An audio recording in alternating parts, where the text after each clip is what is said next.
Hello.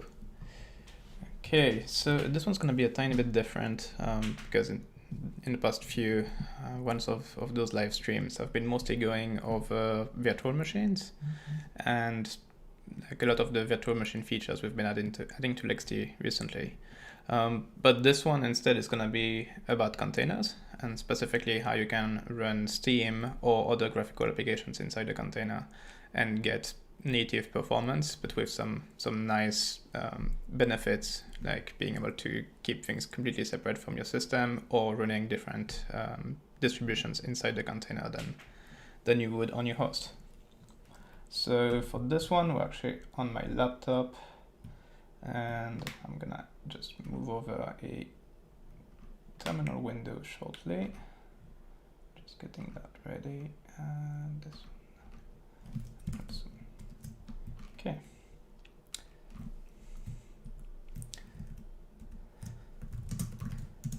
All right, so we've got effectively an empty LXD at this point.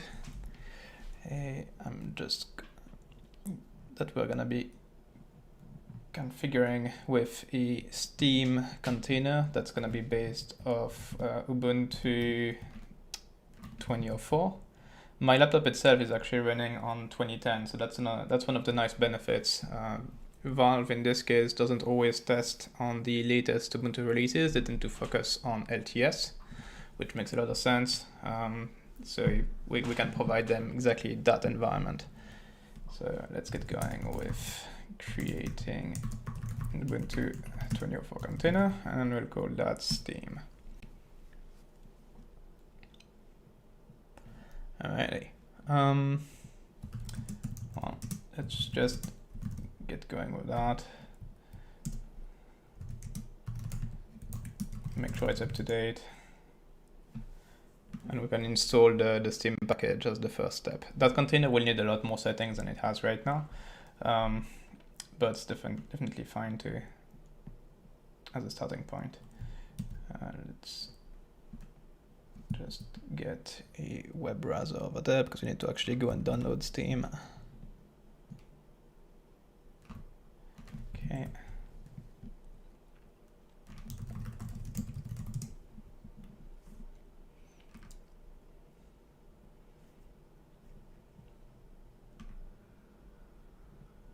Okay, so they downloaded a steam_latest.deb file.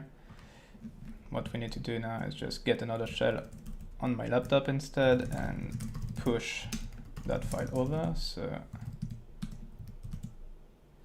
Steam latest, and we push that onto Steam in the root directory. Let's do that. Okay, and now we've got the deb right there, and let's install it. So that's gonna pull a whole bunch of stuff.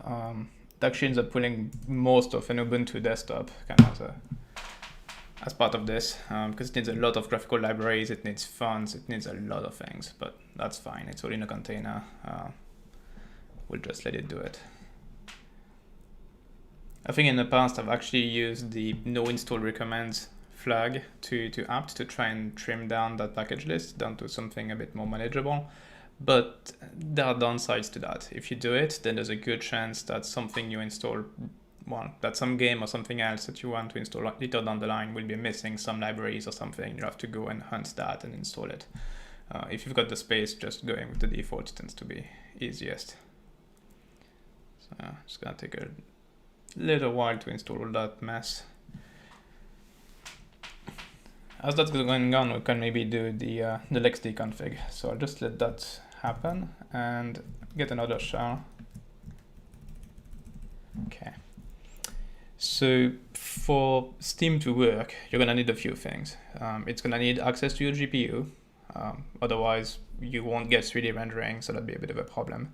It's gonna need access to your X server, whether it's a native X server or an X Wayland instance, doesn't really matter, but needs access to that. And it's gonna need access to Pulse Audio so that we can get sound going through as well. And one last kind of trick is that because you're running inside a container, anything that relies on shared memory access for sharing like graphical assets mostly with the X server those won't work and would result in gray or empty windows. So there's another bit of config we need to do to avoid this particular issue. But first we can pass in the GPU. That tends to be the easiest. So for that, you just add a device to Steam. Let's call it GPU, and the type is GPU. And that's done. That just passed all of the GPU I've got on my machine. In this case, it's a laptop with Intel graphics, but it works pretty much the same. Next is Pulse Audio. So we'll call the device Pulse. That's going to be using a LXD proxy device, which lets you forward any kind of network sockets back and forth between between host and container. Excuse me. So in this case, what we want to do is we want it to listen on a Unix socket in /mnt/.pulse-native in the container.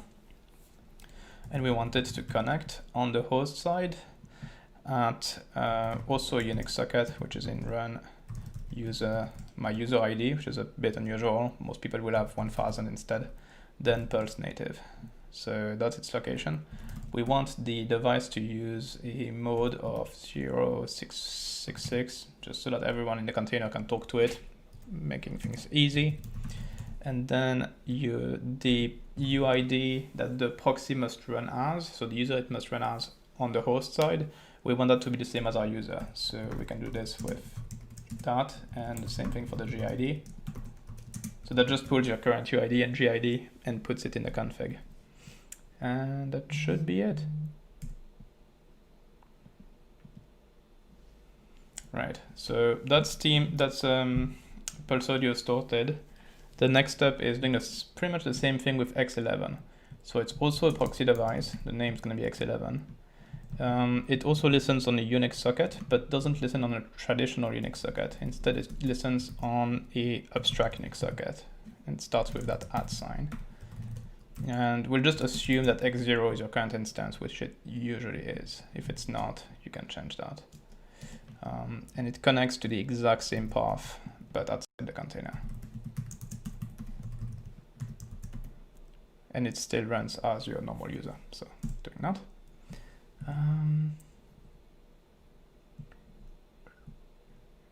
Oh, right. The mode part doesn't make sense because Unix abstract Unix sockets are not filed, so modes don't apply. That should fix it. Fail to start, fail to receive. That is an interesting one. Why is it failing?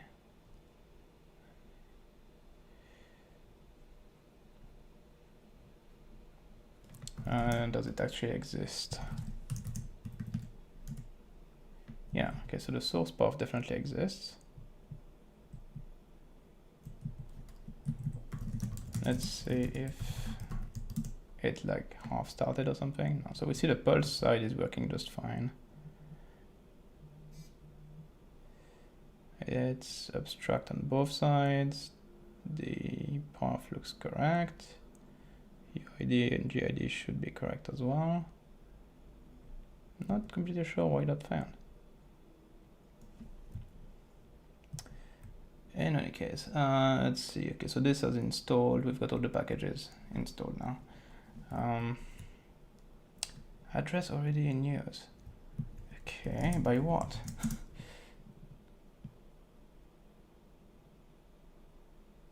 It's not like there's anything actively using that. Alright, well, let's just stop the container. Just gonna check that there's no leftover proxy devices. There isn't. Let's see if it will just start. Okay, it did. So it could be that as part of the package installed, some process in the container decided to bind the address and then there was a conflict. In any case, that seems to be resolved now. The proxy device is like decided to immediately die, so that's still not good. Okay.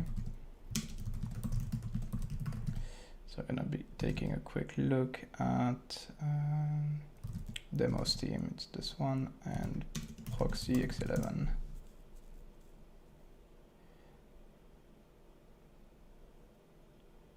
Oh, okay, I know what I messed up. Let's go and edit the config. So by default, the binding order is that it binds on the host, not in the container. And we actually want it to listen in the container, not on the host. So that's our problem here. So where's my X11? Okay. Anyway, let's fix the pulse one because it was wrong too. So now pulse should be right, and now we can add the X11 one and just add the bitms, which is bind equals container. That should work a lot better. Yep, there we go. Okay, so now we've got two proxies running, one for pulse audio, one for X11, and that forwards traffic connecting inside the container to the host side that runs the server. So that should be all fine. Now a few more tricks. Let's actually stop that container again, because some of those will need restarts. So we're going to set a few more config keys on the Steam container. One is we'll enable nesting. That's because newer versions of Steam actually do some kind of containerization. So better play it safe and allow it. The rest are going to be environment variables we're going to set. So we set the X server to the right address, which is current 0, but what we configured for the proxy. There's a pulse latency trick. I can't remember what game was confused by that, but that definitely helps in some cases. Then we need to set what the pulse server is as well, which is mnt.pulse-native. And lastly, I mentioned the shared memory issue, and that's what we're gonna fix. So that's telling all Qt-based application to not use MIT-SHM. Okay. And that should be our final config for the container. If we go look, we see the 3 environment variables there at the top. Like up here. This section there. So that's the environment variables that was set. And then we've got the devices down here with GPU, Pulse, and X11. So now we can start that container there. Okay. And let's go in the container and become root. Actually, did we get the GLX tools installed? No.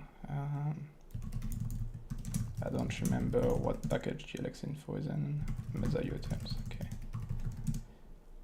That's mostly for validation purposes. We just want to make sure that once you run as a normal user, that you've got access to the X server with acceleration and everything. GLX info lets you check most of that. So in this case, we see it's running. It talked to the X server, but I'm trying to figure out what plugin it's using exactly. Extended renderer, it seems to be using Intel, which is what it's supposed to be. Like the main things we don't want it to be using the software renderer, because that would be a bit of a disaster. And that client GLX stuff here is what gets me slightly concerned. I just want to make sure that I'm not missing any Intel thing. No, libdrm is installed, okay. Was there any Mesa bit for install as well, for Intel as well? Apparently not. Okay, so we might actually be fine. We can try GLX gears. Oops, I just need to actually go fish that window from here. So that's what we're seeing run. It's capped at the screen display rate. It's so the vertical speed. That's fine. It's at 60 FPS. Okay, well, let's see what happens if we start Steam now.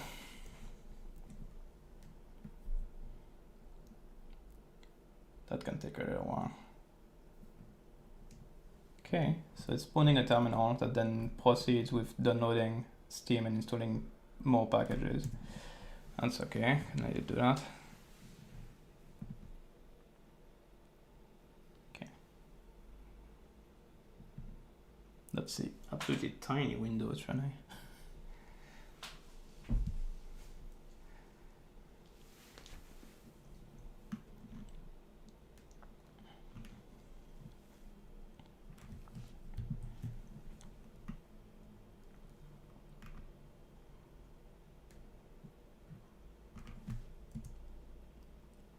Okay.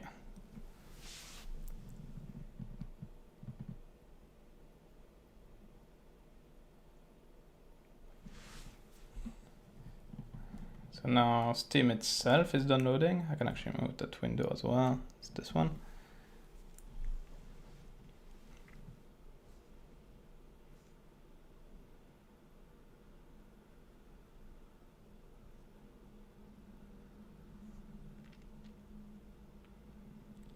$270 megs for Steam itself.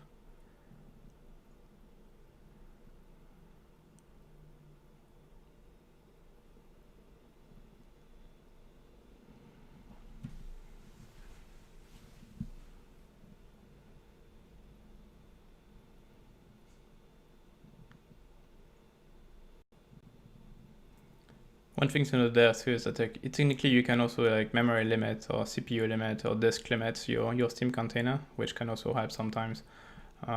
Or if you've got some stuff running in theory, you can also just pause the container while it's running and then resume it later to temporarily pause all of its CPU usage.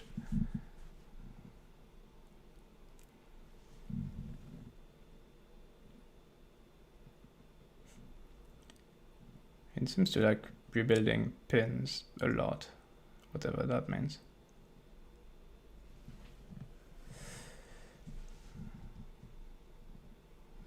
Okay, so I've got a login screen. Let me move that down to the other screen. There we go. Log into an existing account. I believe that's that. I'm not completely sure about the password side of things. Hold on a second. And from what I remember, Steam quite likes sending verification emails and stuff, so that might take me a minute to get into that.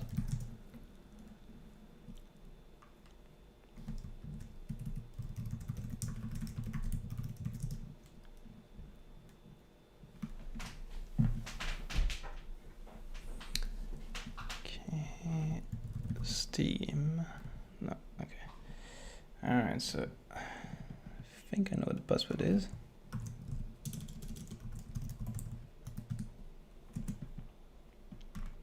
If that's right, the next step is gonna be some kind of validation email, I'm pretty sure.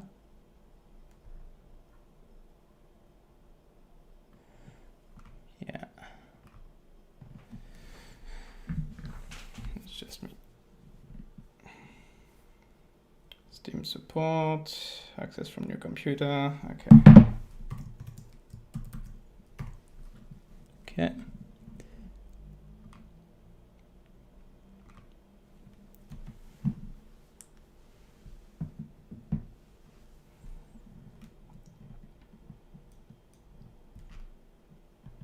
And here we go. So that's Steam running from inside LXD container. I don't really care for the old chat thing. Let's close that and just make that full screen. And I guess we're gonna see but playing games.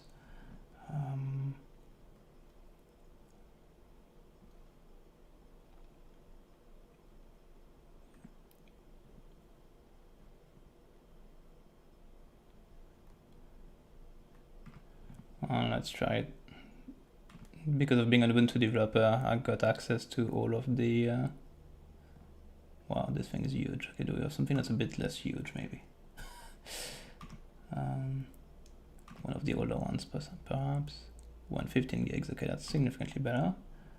Is that like the original Counter-Strike, like 1.6 or something? It is 1.6. Okay, it's even smaller. I can try this one. Just trying to find something that won't take too long to download.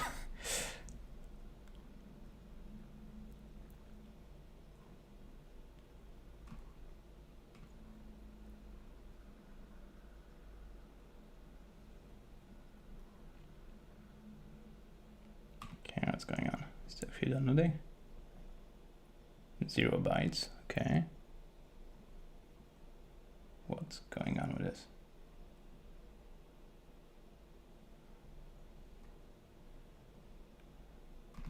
So other than that, I definitely remember playing, I think this one somewhat recently, that was working. One of the ones I used for, an error occurred while installing, okay. That's fun.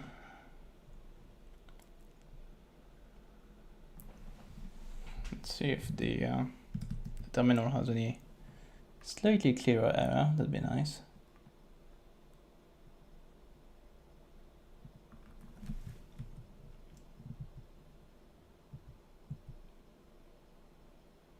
No, there's nothing obvious going on here. Is this one unloading? Doesn't look like it is. No, it's not unloading any more than the other one. Okay, alright, so why don't we close this thing? One thing I'll do just in case is turn off IPv6, because I know there's been a bit of an issue sometimes with some of those things, and just make sure that I've got IPv4 coming out working fine. Yep. Alright, let's try that again. Hopefully the download issue was that simple.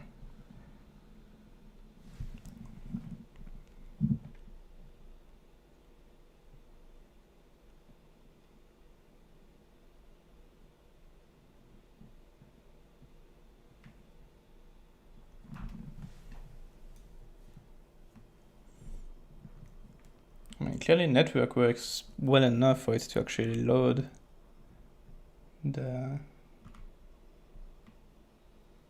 game list. Okay, now something's going on. Alright, that's better. So maybe it was just IPv6 causing some issues, I don't know.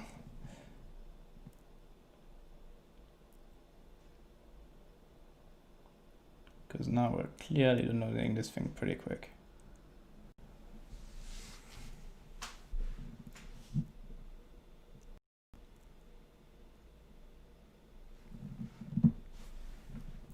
Okay, well, that was quick. Now let's see if it actually works.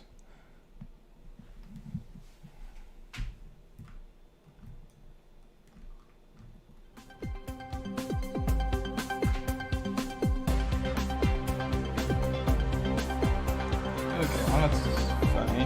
So yes, it works, but the game decided to go onto my external space instead of the one that I'm sharing.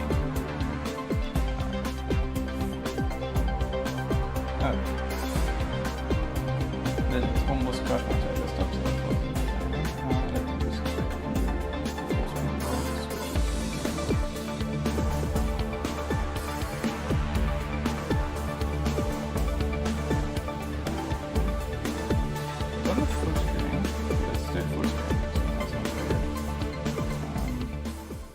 Let me exit the game and start it back up, see if that fixes it. Okay, let's try that again.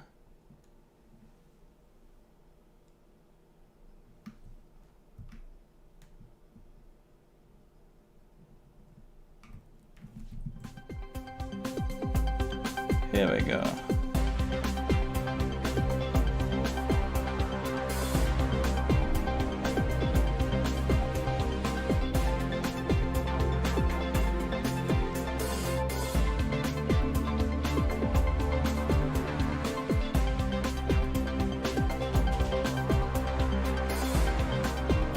Doesn't seem to like the old screen capture and everything. This is getting quite slow.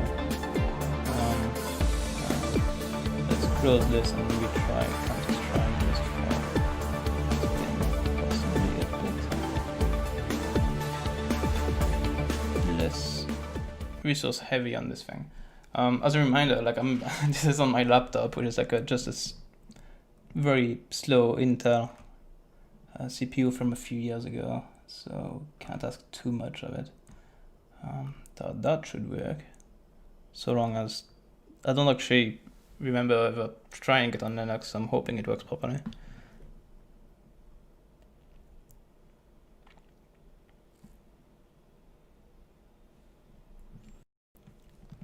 So yeah, the old download issue thing was definitely just a network problem. Now that's all working perfectly fine.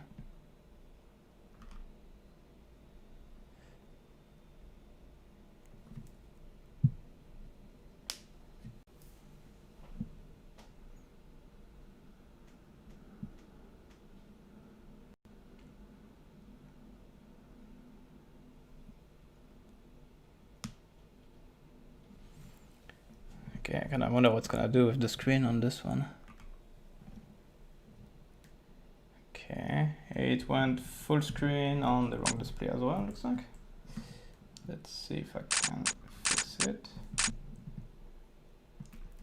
Definitely not an issue most people will run into, but in this case I do have a bunch of monitors and that's definitely an issue.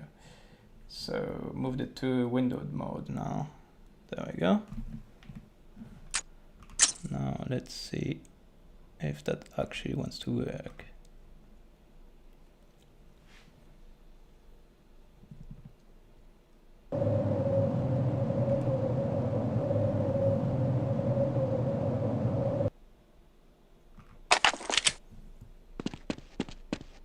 Yep, that's working just fine.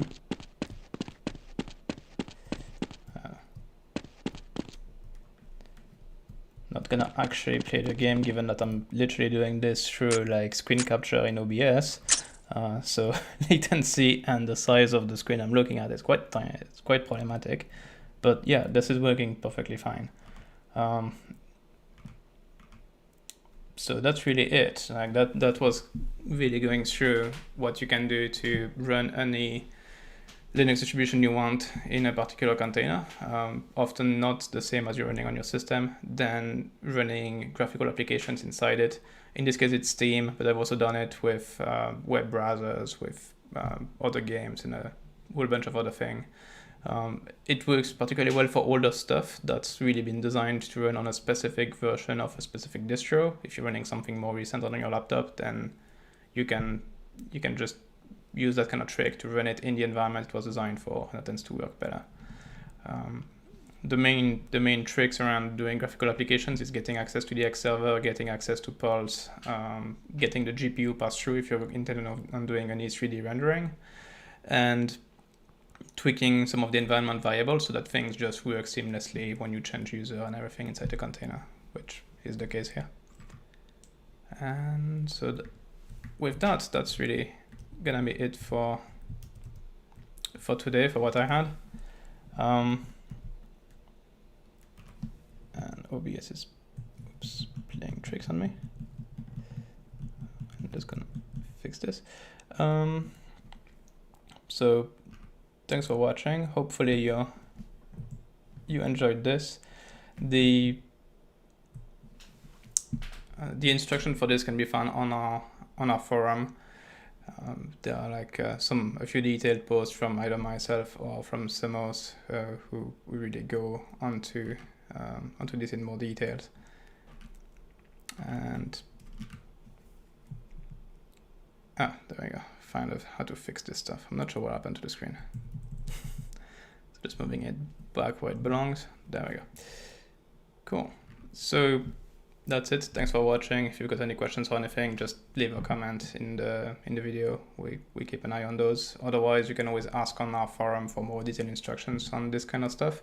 We've got a bunch of very knowledgeable people there that will be very happy to help you. Thanks and bye.